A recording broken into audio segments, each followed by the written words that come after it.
नमस्कार दोस्तों, मेरा नाम है संजय। तो आज हम पढ़ेंगे अध्याय 2 कक्षा 12 का विश्व जनसंख्या वितरण घनत्व और वृद्धि। तो हम पहले इस चैप्टर में देखेंगे कि जनसंख्या होती क्या है। तो बाहर चिड़िया चहचहा रही है, तो उस पर ध्यान मत दीजिएगा आप। तो जनसंख्या तो संपूर्ण पृथ्वी पर या इसके किसी भूभाग पर निवास करने वाले लोगों की संख्या को जनसंख्या कहते हैं। यानी संपूर्ण पृथ्वी पर या किसी भूभाग पर निवास करने वाले लोगों की संख्या को जनसंख्या कहते हैं। अब देखो नोट में है कि 21वीं शताब्दी में विश्व की जनसंख्या 600 करोड़ से अधिक थी। ये याद रखना आप कि 21वीं शताब्दी में विश्व की जनसंख्या 600 करोड़ से भी अधिक थी। अब एक वैज्ञानिक थे, उन्होंने कहा है कि इस विद्वान के अनुसार विश्व में अधिक जगह पर कम लोग व कम जगह पर अधिक लोग निवास करते हैं। यानी कि जो अधिक जगह होती है उस पर तो कम और कम जगह पर अधिक लोग निवास करते हैं। अब देख रहे हैं जनसंख्या घनत्व। मैं जो बता रहा हूँ सिर्फ उतना ही याद करना है, इसके अलावा कुछ याद नहीं करना। इसका पार्ट 2 आएगा, ये पार्ट 1 है। अब जनसंख्या घनत्व पृथ्वी के प्रति वर्ग किलोमीटर क्षेत्र में, यानी प्रति वर्ग किलोमीटर क्षेत्र में निवास करने वाली जनसंख्या को जनसंख्या घनत्व कहते हैं। जनसंख्या घनत्व कहते हैं। अब देखो जनसंख्या घनत्व निकालने का सूत्र भी है। सूत्र है कुल जनसंख्या में कुल क्षेत्रफल का भाग दे देते हैं। तो हमारे पास कुल किसी क्षेत्र की कुल जनसंख्या 15,000 है और उस क्षेत्र का क्षेत्रफल, उस जो वहां जनसंख्या उसका क्षेत्रफल है 150 वर्ग किलोमीटर। तो एक जीरो से एक जीरो कट जाएगा और जो 15 है, 15 का 1500 में क्या दे देंगे, भाग दे देंगे, बच्चे कितने 100। यानी 100 व्यक्ति प्रति वर्ग किलोमीटर निवास करते हैं। अब प्रवास। अब प्रवास होता क्या है ये देख लो पहले। इसमें मानव या मानव समुदाय द्वारा, यानी एक मानव हो सकता है या फिर मानव का क्या हो सकता है, समुदाय हो सकता है। समुदाय हो सकता है। एक स्थान से दूसरे स्थान पर जाना आना प्रवास कहलाता है। यानी कि जब एक व्यक्ति कहीं जाएगा तो क्या कहलाएगा, प्रवास। यदि वह व्यक्ति वापस आता है तो वह क्या कहलाएगा, प्रवास। तो यही प्रवास की परिभाषा है। हमने देख लिया कि प्रवास होता क्या है। अब देखेंगे प्रवासी। प्रवास और प्रवासी में अंतर है, दिन रात का अंतर है।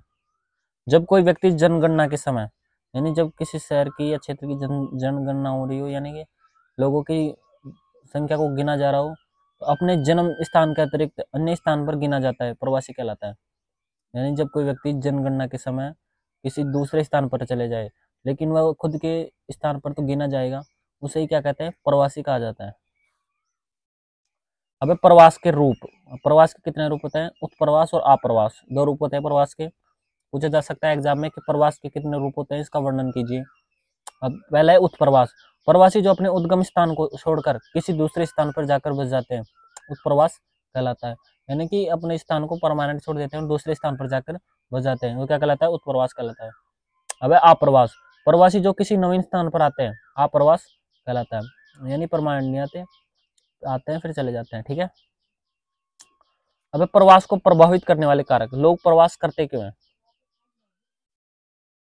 लोग प्रवास क्यों करते हैं, उनके प्रवास करने का क्या कारण है, यानी क्या कारण हो सकते हैं इसलिए लोग प्रवास करते हैं। अब रोजगार के बेहतर अवसर। यानी कि जहां पर रोजगार अत्यधिक होते हैं वहां पर भी लोग प्रवास करते हैं। यानी जहां पर रोजगार पाया जाएगा वहां पर लोग प्रवास करेंगे, एक स्थान से दूसरे स्थान पर जाएंगे प्रवास के कारण। अब अनुकूल जलवायु। यानी जहाँ जिस क्षेत्र की जलवायु सुखद होगी वहाँ लोग अत्यधिक रहना पसंद करेंगे, इसलिए। शांति एवं सुरक्षा। यानी जिस स्थान पर दंगा प्रसाद ना हो, भाईचारे की भावना हो, वहाँ पर भी लोग अत्यधिक रहना पसंद करेंगे। ये प्रवास के अपकर्ष कारक हैं या फिर अनुकूल कारक। उच्च स्वास्थ्य सुविधाएं। यानी जहाँ पर जिस क्षेत्र में उच्च स्वास्थ्य सुविधाएं पाई जाएंगी वहाँ पर जनसंख्या का जमाव अधिक पाया जाएगा। रहन सहन की अच्छी सुविधाएं। जिस क्षेत्र में रहन सहन की अच्छी सुविधा पाई जाएंगी वहाँ पर भी लोग अत्यधिक रहना पसंद करेंगे। प्राकृतिक आपदाओं से सुरक्षा। जिस स्थान पर प्राकृतिक आपदाएं आती है वहाँ पर लोग रहना कम पसंद करते हैं, और जहाँ पर प्राकृतिक आपदाओं से सुरक्षा होती है वहाँ पर लोग अत्यधिक रहना पसंद करते हैं। शिक्षा का उच्च स्तर। यानी जहाँ शिक्षा का उच्च स्तर पाया जाता है वहाँ पर लोग अत्यधिक रहना पसंद करते हैं, और जहाँ उच्च जीवन स्तर पाया जाता है यानी जीने की आयु लंबी पाई जाती है वहाँ पर लोग ज़्यादा रहना पसंद करते हैं। अब हमने देख लिया कि प्रवास के अपकर्ष कारक क्या होते हैं, यानी कि लोग एक स्थान से दूसरे स्थान पर जाना पसंद क्यों करते हैं। अब जहाँ रोजगार की कमी होगी वहाँ पर लोग कम रहना पसंद करेंगे, इसलिए रोजगार की कमी के कारण वह अच्छे स्थान पर जाएंगे जहाँ पर रोजगार हो। प्रतिकूल जलवायु यानी जहाँ की जलवायु कठोर पाई जाती है वहाँ पर लोग कम रहना पसंद करते हैं। आप इनको ऐसे कैसे उतार लीजिए नोट्स कॉपी में। अशांति एवं असुरक्षा यानी जहाँ पर दंगा प्रसाद की व्यवस्था पाई जाती है वहाँ पर लोग कम रहना पसंद करते हैं। निम्न स्वास्थ्य सुविधाएं यानी कम स्वास्थ्य सुविधाएं पाई जाती है वहाँ पर भी लोग कम रहना पसंद करते हैं, इसलिए वे उच्च स्वास्थ्य सुविधाओं की ओर अग्रसर होते हैं। रहन सहन की अव्यवस्था, एक तो व्यवस्था होती है और एक अव्यवस्था, यानी रहन सहन की अच्छी व्यवस्था नहीं है।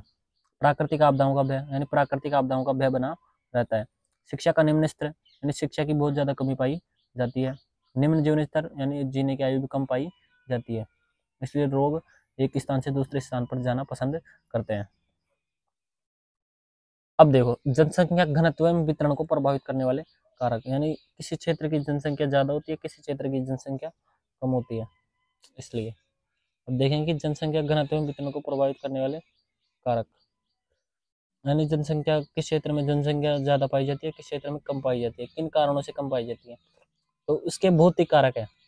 भूआकृति यानी विश्व के ऐसे क्षेत्र जहाँ पर समतल मैदानी भूभाग पाए जाते हैं वहाँ पर जनसंख्या का जमाव पहाड़ी व पर्वतीय क्षेत्रों की तुलना में अधिक पाया जाता है।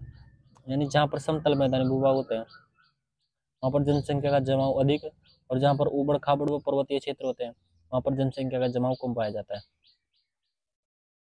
अब दूसरा है जलवायु।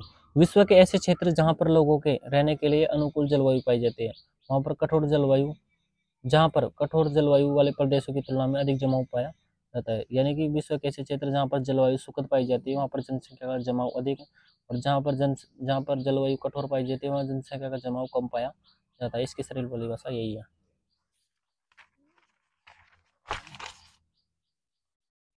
अब समकारी जलवायु, जलवायु का ये भी समकारी जलवायु वाले क्षेत्र में सर्वाधिक जनसंख्या का जमाव पाया जाता है। समकारी जलवायु वह होती है यानी कि न तो ज्यादा गर्मी हो और न ज्यादा सर्दी हो, इसे समकारी जलवायु कहा जाता है। तीसरा है जल आपूर्ति। विश्व के ऐसे प्रदेश जहाँ पर पर्याप्त मात्रा में जल उपलब्ध होता है जो लोगों की जरूरतों को पूरा कर सके, जबकि इसके विपरीत कम जल वाले क्षेत्रों में जनसंख्या का जमाव कम पाया जाता है। अब इसका सीधा परिभाषा है कि जहाँ पर जल अधिक होगा वहाँ पर लोगों का जमाव अधिक होगा, और जहाँ पर जल कम होगा वहाँ पर लोगों का जमाव भी कम होगा, क्योंकि जो जल लोगों की आवश्यकताओं को पूरा नहीं कर पा रहा तो वहाँ जनसंख्या का जमाव कैसे हो सकता है। ठीक है। अब तीसरा है मृदा, यानी मृदा मतलब मिट्टी। विश्व के ऐसे क्षेत्र जहाँ पर हर वर्ष नदियों के जल से बहाकर लाई हुई जलोढ़ मिट्टी के मैदान बिछे होते हैं। जलोढ़ मिट्टी के बारे में आपको पता होगा, मेरे को बताने की जरूरत नहीं है, होता क्या है 11वीं क्लास में पढ़ लिया होगा आपने। वहाँ भूमि कृषि के लिए अधिक महत्वपूर्ण मानी जाती है, वहाँ पर जनसंख्या का जमाव सर्वाधिक पाया जाता है। यानी विश्व के ऐसे क्षेत्र जहाँ पर जो जलोढ़ मिट्टी, नदियों के द्वारा लाई गई जलोढ़ मिट्टी, नवीन जलोढ़ मिट्टी आती है वहाँ पर जनसंख्या का जमाव अधिक पाया जाता है, क्योंकि जलोढ़ मिट्टी में कृषि अत्यधिक की जाती है, क्योंकि जलोढ़ मिट्टी कृषि के लिए अत्यधिक उपजाऊ होती है। अब आर्थिक कारक। अब देखो हमने भौतिक कारक देख लिया, अब देखेंगे आर्थिक कारक। यानी आर्थिक कारक किस प्रकार से प्रभावित करते हैं, यानी धन संबंधी कारक हैं ये। औद्योगिक विकास। विश्व के ऐसे प्रदेश जहाँ पर उद्योग धंधों का विकास अधिक हुआ है वहाँ पर रोजगार पाने के लिए जनसंख्या का जमाव अधिक पाया जाता है। यानी कि विश्व के ऐसे प्रदेश जहाँ पर उद्योग धंधे अधिक पाए जाते हैं वहाँ पर जनसंख्या का जमाव भी अधिक पाया जाता है, और विश्व के ऐसे क्षेत्र जहाँ पर उद्योग कम पाए जाते हैं वहाँ पर जनसंख्या का जमाव भी कम पाया जाता है, क्योंकि रोजगार के कारण लोग गाँव से शहरों की ओर जाते हैं उद्योग धंधों में काम करने के लिए, और अभी भी जाते हैं। जनसंख्या का जमाव अधिक पाया जाता है, जैसे जापान का कोबे ओसाका प्रदेश, उदाहरण याद रखना है इसका, सूती वस्त्र उद्योग। जापान का कोबे ओसाका प्रदेश में सूती वस्त्र उद्योग है, वहां पर जनसंख्या का जमाव अधिक पाया जाता है उद्योग धंधों के विकास के लिए। अब खनिज संसाधन, आर्थिक कारक में ये खनिज संसाधन। विश्व के ऐसे प्रदेश जहां पर खनिज संसाधन पर्याप्त मात्रा में पाए जाते हैं वहां पर रोजगार पाने के लिए जनसंख्या का जमाव अधिक होता है। यानी कि विश्व के ऐसे प्रदेश जहां पर खनिज संसाधन पाए जाते हैं, यानी खनिज संसाधन पाए जाएंगे तो उनका खनन करने के लिए लोग भी चाहिए होंगे, तो इसलिए रोजगार पाने के लिए भी वहां पर लोग जाते हैं। इसलिए खनिज संसाधन भी जनसंख्या घनत्व वितरण को प्रभावित करने वाले एक कारक है। और इसका उदाहरण है कटंगा व जाम्बिया में स्थित तांबे की खान, यानी कटंगा व जाम्बिया में स्थित तांबे की खान खनिज संसाधन के लिए महत्वपूर्ण मानी जाती है। अब देखो परिवहन, ये भी आर्थिक कारक है। विश्व में ऐसे क्षेत्र जहां पर उच्च स्तर की परिवहन सुविधाएं यानी साधन आने जाने की सुविधाएं पाई जाती है, वहां पर जनसंख्या का जमाव सर्वाधिक पाया जाता है। अब नगरीयकरण, ये भी आर्थिक कारक ही है। विश्व में ग्रामीण व जंगली इलाके की तुलना में लोग शहरों में रहना बेहतर मानते हैं। यानी विश्व में ग्रामीण व जंगली क्षेत्रों की जंगली इलाके की तुलना में, यानी कि ग्रामीण इलाकों की तुलना में शहरी क्षेत्रों में लोग अधिक रहना पसंद करते हैं। आर्थिक कारक हो गए। अब राजनीतिक कारक, तो विश्व के ऐसे क्षेत्र जहां पर दंगा प्रसाद, अशांति में सुरक्षा पाई जाती है, वहां पर जनसंख्या का जमाव बहुत कम पाया जाता है। ऐसे क्षेत्र जहां पर शांति, सुरक्षा, सहयोग, मेल मिलाप, भाईचारे की भावना पाई जाती है, वहां पर जनसंख्या का जमाव अधिक पाया जाता है। ये राजनीतिक कारक है, इतना सही है, इसको याद कर लेना।